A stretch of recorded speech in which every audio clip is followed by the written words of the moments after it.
a very good day to you and a warm welcome to another interesting episode of the Candid Talk here on Herman Manyora's YouTube channel. My name is Evans Okinya. I'm so glad that you're here with us this great day. We are here with Professor Herman Manyora, ready to help you understand the intricacies of some of the things that are actually taking place right now amidst the political heat that we are experiencing as a country. Welcome, Prof. How are you? Fine. We are here and a number of Kenyans are asking this question. Has the 2010 Constitution been suspended in your view?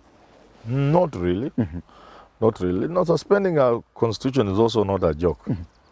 But of course, there are certain things that are being done, which if you strictly interpret, can only be done when people have some disregard for the constitution. Yes. So what are we witnessing as a country? Because a number of people have lost their lives and the president has come forth, and even the deputy president and a number of members of parliament and leaders allied to the Kenya Kwanza government are saying that the police are doing the right thing, that they are within their constitutional mandate to do this. On the other side, the Azimio side and a number of activists are saying that these people are using excessive force and they've gone beyond the constitutional limits that are there. Who is telling us that? Both sides we should believe as a country right now? Both sides are not doing the right thing. Because one life, leave alone the 30 or so that have been lost in the few days of Mandamano. One is one life too many. Okay. It cannot be a subject of ping pong and playing politics. No. One life. And that's why my stand on these things is very clear. The sooner we stop this madness, the better. Period. Okay. Yeah. How do you think that the president should actually act at such kind of moments and times? Because we are witnessing a situation whereby the president says that the police must deal firmly with those who are destroying people's property and doing all that. And I saw what took place in Mathare there. A 13-year-old child who did not have any problem whatsoever was shot dead by a police officer, and that police officer left him there. Actually was in plain clothes, raising questions as to whether these people are really professional, because the president had a lot of praise for them, saying these people are very professional and they are doing their mandate and let them not be threatened by anybody whatsoever. Is the president I right think in saying so? The police have responsibility and the president is right. Okay. But I don't think the police should kill people. No, then that's not what the police are there for. And one death or two should be accidental. Intentional death on the part of the police cannot be excused. You cannot explain it away. You cannot explain it away. Leave alone praise them. You cannot even explain. So praising them is taking it to another level. But because you can't even explain how the police can kill people. Police are not meant to kill people. Not at all. No. Not at all. And if it so happens, how then should the government react? Especially somebody holding an office such as the one of the president of the country. I think I can understand why the president is doing what he's doing. I can understand that the president knows it is easy for the police to lose it. They can give up. They can be discouraged. They can be threatened. They can fear going to the Hague. And therefore, the pronouncements from the president could be directed at that. That is what he's paying attention to. That you need to keep the police in a state where they will continue working. Because if you joined everybody else in saying they are not doing the right thing, you could lose them. So do you think that the president knows very well that these people are doing the wrong thing, but then I cannot condemn them because I fear? If you condemn them, you could lose them. Okay. So I am understanding. I'm not saying it's good what they are doing. Neither am I saying the president is justified to praise them. But I'm only interpreting why he's praising them. According to you, so far, how the police have been able to manage these protests that have been going on, are they professional? Of course, I've said you cannot be professional and at the same time kill people. Killing people and being professional cannot be used in the same sentence. The police are supposed to apprehend criminals, deter crime, or apprehend criminals. The police are supposed to use reasonable force in doing so. But when the police are under danger, or when the suspect criminal puts the lives of others in danger, the police are allowed to use firearms. So far, that hasn't been the case. There has been no, from my own observation, there has been no situation demanding the use of live bullets so far. And the pathology results indicate some of the people were shot while they are running away. Some were shot at very close range. These are experts saying, not me. So if you can shoot somebody, and images have shown some people being shot who are fairly harmless and unarmed. So therefore, whereas the police are allowed to use live bullets and even kill. And at the same time, there is even a case You cannot just... of a young man actually fighting for his life down in Kisumu with 9 bullet wounds in the body. And you're like the doctor... 25 bullets between 3 of them. Definitely, yeah, it doesn't make really sense. That shows also the anger. The person shooting is also in a certain mental state. Because 1 bullet is enough to, if you wanted to disarm somebody, to disable them. You know what a bullet does with the ferocity, what it does to somebody. 1 should be more than enough. So when you get to 9, it would appear that the mental state of the person also shooting must be brought to question. But while at it, I must say 2 things. One, human life is, whoever you are, when you kill a human being, at some point in your life, you will live to regret. That's why people go into depression. That's why people die. Even soldiers. A soldier is trained to kill. Leave a policeman. A soldier is trained to kill. A soldier goes to war to kill and look at the results. How many trauma centers do you have? How many soldiers are traumatized into depression? How many become mad? And yet, it is professional work, killing professional. Human life is not... Number 2, I must be allowed to say this. We are all brothers and sisters. Definitely, we are. There can be no reason strong enough, good enough for us to do the things we are doing to ourselves in this country. On either side. You cannot love power that badly that you are willing to do anything to have that power. You cannot love power that badly that you are willing to do anything and everything to remain in power. I think I want to advise Kenyans, especially our leaders. This power is transient. You can't be even as powerful as people who lived in this world. There were men who were powerful, even women like Cleopatra. There have been people who have been powerful. This is like a school prefect job. Being a president of Kenya is like being a school prefect. This is a small job in a poor, dirty world, third country. What are these people fighting for? And as Kenyans, I must really advise that we think of our country first, and we think of each other as brothers and sisters. Definitely. I wonder whether perhaps our leaders are also listening to what you're saying. But if anything is to go by, Prof, I wonder whether the intention of the government right now is actually to inflict fear upon the people so that they do not turn out for these demonstrations that are being called for by the opposition, for that matter. The Deputy President came forth and said that, do you expect that you go to the streets and expect the police to come kiss you? I wonder whether those are the right words that could come out. The police will not come and kiss you. The Deputy President. The police will not come and kiss you, so they will kill you. That's what they say. Look here. To those unleashing violence, I have this to tell them. Violence begets violence. If you direct violence at people, the people will embrace violence. And where shall we end as a country? Now, I want also to inform people in power. After you have shot 3, 4, 5, 10 people, you can't threaten anybody with death anymore. No. We are getting to a point where you will not threaten people with death. In fact, you'll come with guns and they'll come for you. You'll kill 100, but they will get you. So it's not, let's not go in that direction. It's a stupid direction.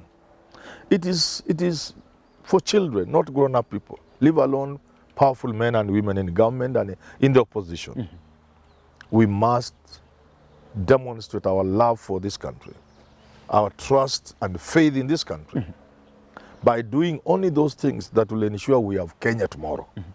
And unleashing the police on demonstrators is not one of those things you can do to ensure we have Kenya tomorrow. No, it's not. Let's talk. What do you think the government is perhaps communicating to the people? That right now you can feel enraged and perhaps feel dissatisfied with whatever it is that the government needs to do. For instance, we were just talking about the Finance Act that is still pending. Of course, the case is still in court. But then there's a certain section of Kenyans actually going even by the public participation exercise that was conducted then who are not pleased at all with whatever it is that the government decided to do with this. Does it therefore mean right now that if you are distressed, or rather you're not pleased with anything that the government does, and you want to express yourself in a manner that is well defined and agreed by the Constitution, then you can't do that? Simply put, you protest and we kill you. Is that what the government is trying to do? No, it's wrong. It's wrong. It's wrong because there are two things that are going to be the order of the day. First, because of the times in which we live, a more enlightened population. But also because of the nature of the Constitution we have.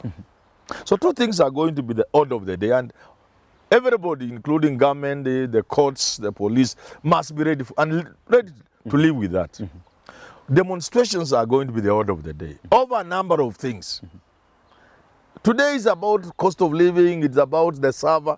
Tomorrow it will be just about a certain right that has been denied to a particular group of Kenyans. It will be about people saying this resource is not being used well. Tomorrow there will be people demonstrating because the government has allowed people to go and do logging.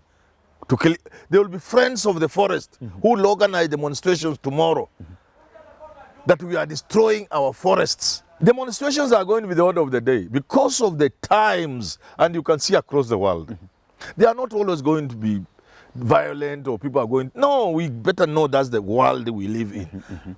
The second thing, and which I'm now preparing Kenyans for, referendums or referenda are going to be very common because of the Constitution we have and the times we live in. So let us be prepared for the expanded space, freedom in the world today. You cannot stand in the way of that freedom. You cannot curtail freedom by spreading fear. It will not work. If you think it has worked, it will be a lull. A very short period, then you are brought to your senses that what you are doing was a mere waste of time. So let us be prepared to live with the times. The newfound freedoms across the world, you can't curtail them. The government is talking of these people do not have any reason whatsoever to go to the streets. I wonder, who is it that is supposed to tell anybody or perhaps dictate whatever reason that one may have to protest against anything? The reasons are yours. And we don't need to share the reasons with you. So if some people think the cost of living is a reason enough to go to the streets, you can't stop them. The idea is the government must also realize, like I'm saying, there's going to be too much of this. So you can't tell me every time people are going to the streets, you'll throw tear gas. You know, we are so quick. Even in our school, I saw in our school, parents were just questioning. They wanted to look where the food was stored after their children had died. And somebody throws a tear gas. Hey, talk to me about all that kind of drama that we saw about the arrest of the likes of Babu. We know a number of leaders allied to the opposition leader Raila Odinga, the likes of Mainanjinga. But then this drama about Babu Wino and all that took place. The guy was detained somewhere that was unknown to the family. I hear one happened in my village. Yeah, held in Sosa, in my village. That's also see. Leave the reasons alone, because we don't know the reasons. Do you know why they were arrested? I don't know. Are you government? Not really. Government is not mad enough to arrest people for nothing. So we believe government has a reason. But the drama, the scare, that we should avoid. And a question, there are many of these people, if you just give them a call. If you want Manyora and you give me a call, say, I'll just go to the police station. What can I do? Can I run away?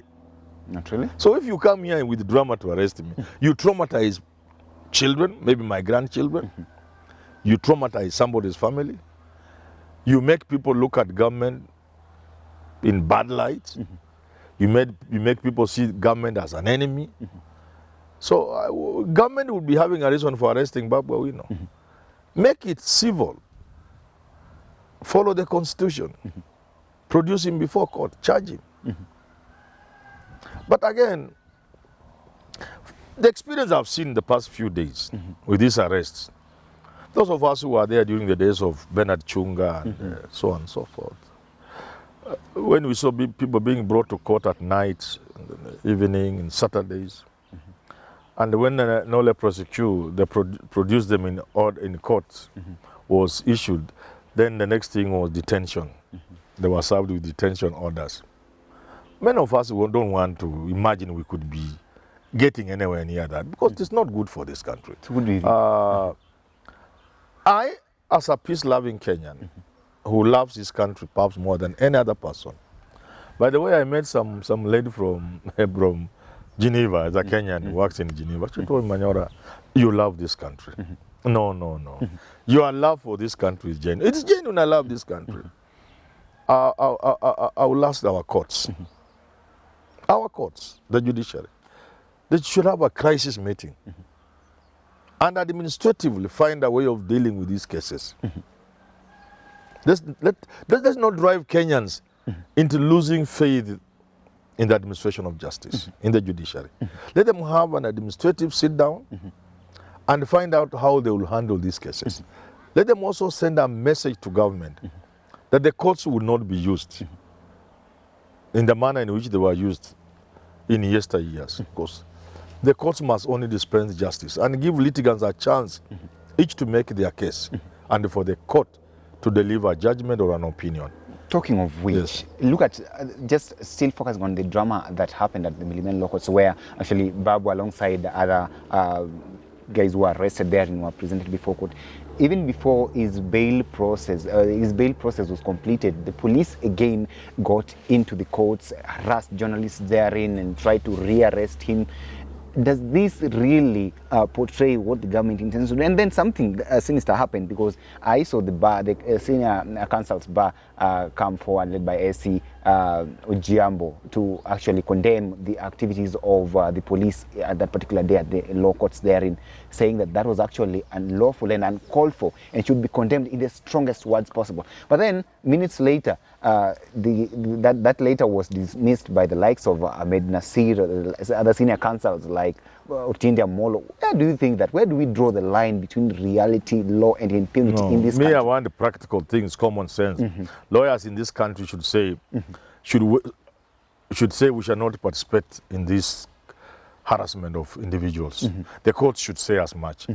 In fact, the courts should just go into Article 49 and say, really, the police and the courts have been asked, especially the police, don't detain anybody. If you know the charges will not put you more than 6 months in, or if it is punishable by fine.